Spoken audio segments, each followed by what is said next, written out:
Joe Zekas from YoChicago, and I have a rare treat for everybody today. I'm at Superior 110 with Lewis Kostiner. And Lewis, be patient with me while I do a little bit of an introduction. Lewis Kostiner, with his wife Annie, were as instrumental in the creation and development of the West Loop through their Annie Properties loft developments as anybody else alive. And Lewis's loft developments, as I recall them, were characterized by a tremendous visual flair and whimsy and creativity to them. And I believe that Lewis developed that in part because he had been a very talented working photographer prior to going into loft development. His work has been shown at the Museum of Modern Art in New York, at the Gallery of the Library of Congress, at the Canadian Centre for Architecture in Montreal, and in many other places. So thank you for taking some time with us today, Lewis. You're welcome. Actually, the whimsy and fantasy and design really came from Annie. I was just able to implement it. But, you know, most of those ideas came through her. And what's that guy's name? He's Jacques. He's Jacques. He's our little one-year-old Maltese poodle, and I think he's jealous now because I'm talking to you and not paying attention to him. Well, everybody will be paying attention to him instead of to you in the interview. I hope so. You're as sophisticated a real estate buyer as can be found, and you bought at Superior 110. Give us some idea of why, A, you picked River North when you were so instrumental in the West Loop, and B, why Superior 110 out of all the other options available to you?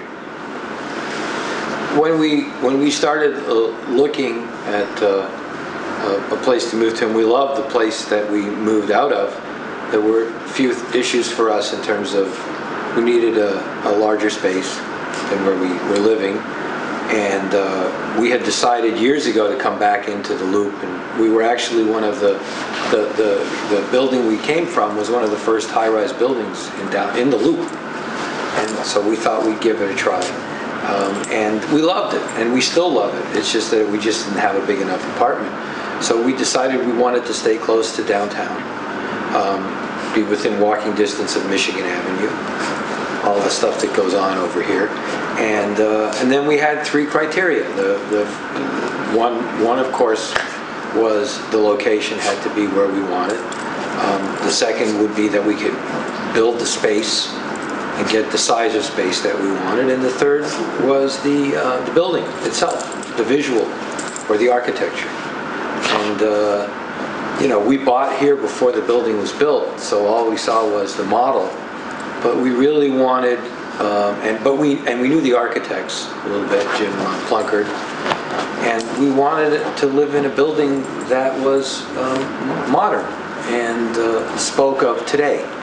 So that was, you know, that was important to us. One of our criteria too was, ironically, was that we did not want to be way up in the sky.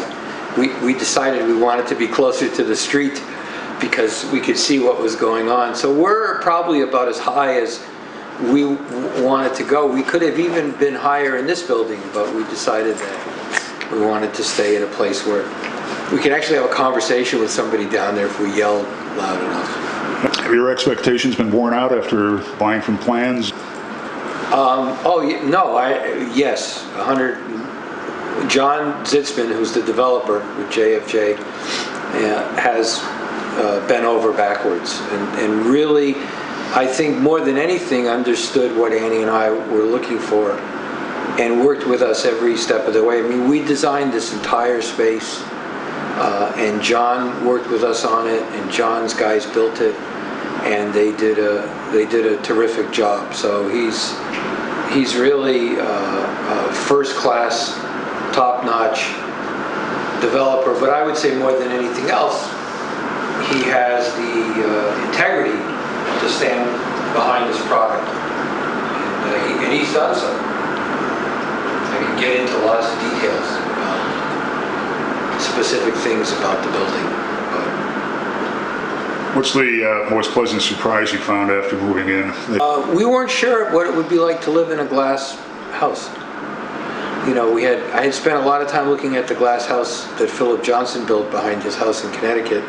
I thought, what would it, or the Mies house down in southern Illinois, and I was wondering what it would be like to live with glass all around you. So I think what we've discovered is that we really do have a lot more privacy than we thought. I think part of it is the fact that the windows are tinted, so in the daytime you really can't see in from the outside.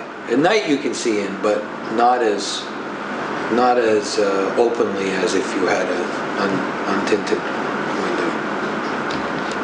Lewis, thank you.